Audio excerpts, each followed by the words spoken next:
In this video, we're going to look at how to graph the tangent of theta.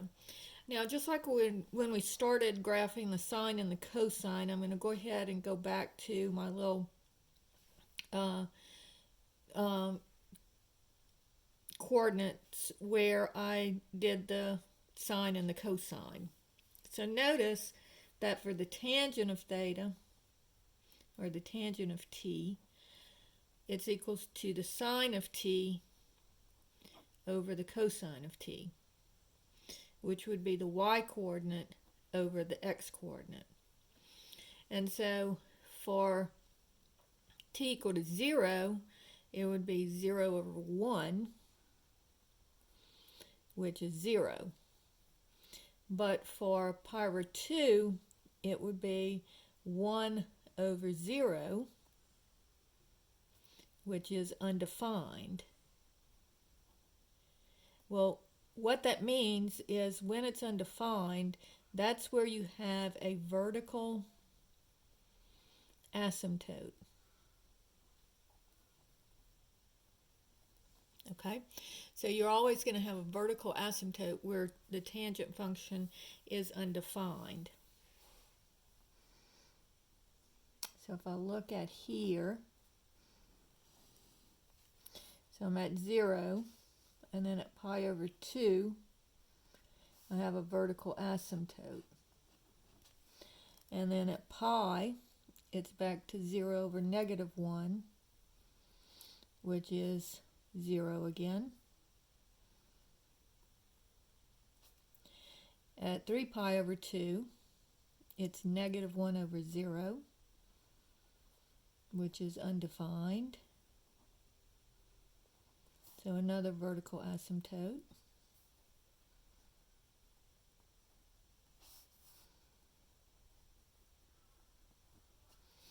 And then finally at 2 pi, I'm back here, so that's 0 over 1, which is 0 again.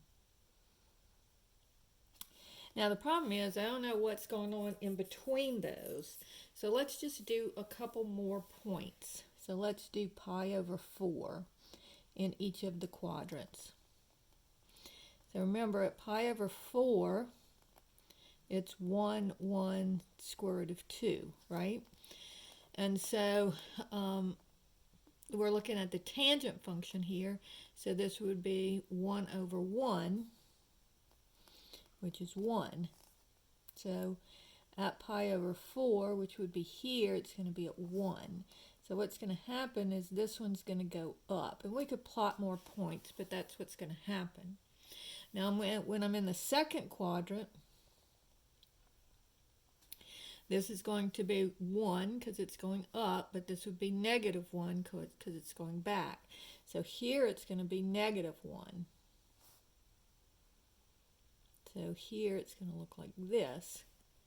And so that would be at, not pi, at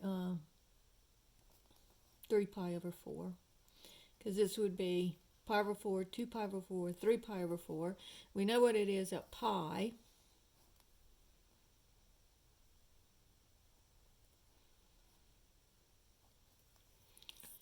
Then let's look at pi over 4 here with my reference angle pi over 4.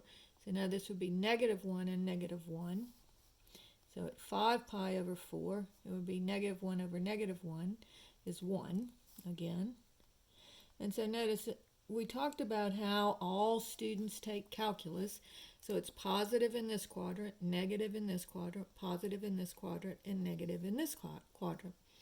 Because here, my x-coordinate is positive, but my y-coordinate is negative. So it's going to be at 7 pi over 4, it would be negative 1 over 1, which would be negative 1 again.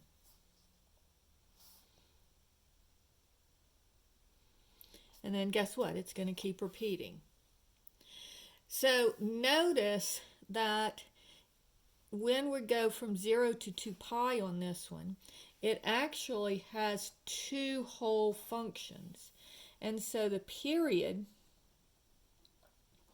of the tangent function is not 2 pi, but is pi. And normally what we do when we think of the tangent function, we usually think of it going from negative pi over 2 to pi over 2. Now, we didn't plot that, but you can see that that's what it would be. So it's just going to keep repeating itself every pi. And so to get a whole graph, in other words, instead of saying that the graph looks like from here to here, see how it's broken in the middle? So just look at the graph from here to here. Now notice it is an odd function.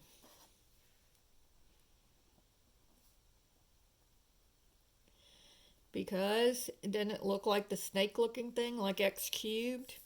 And so when you plug in positive values, you get out opposite numbers when you plug in the negative values. And so, and notice on this one also, there is no amplitude, because it goes all the way from negative infinity to infinity. Now, when we talk about the domain and the range here, first of all, look at the range. This goes all the way down to negative infinity, all the way up to positive infinity, all the way down to negative infinity. So the range is going to be all real numbers. So it's the opposite from the sine and cosine. On the sine and cosine, the domain was all real numbers. On the tangent function, the range is all real numbers. So now let's look at the domain. All right, so it cannot be any of these vertical asymptotes. All right, so it can't be negative pi over 2, pi over 2, 3 pi over 2, then 5 pi over 2, and so forth and so on. All right, but it can be pi, 0, and pi, and 2 pi. All right, so it's only the odd numbers that it can't be. All right, so the best way to write this, and usually they just will ask you on the homework and stuff, they'll say, what numbers can it not be between 0 and 2 pi? And so that would be, it can't be pi over 2, and it can't be 3 pi over 2. All right, but see, it's just the odd numbers that you can't have. Now, the way to do that is to say it cannot be 2k plus 1 pi over 2. All right, so if I let k equals 0, it would be pi over 2. If I let k equal 1, it would be 2 times 1 plus 1 would be 2 plus 1 would be 3 pi over 2, and so forth and so on. So those are the values where I would have my vertical asymptotes, and those are the values that are not in the domain of the tangent function. So this is how you graph the tangent function.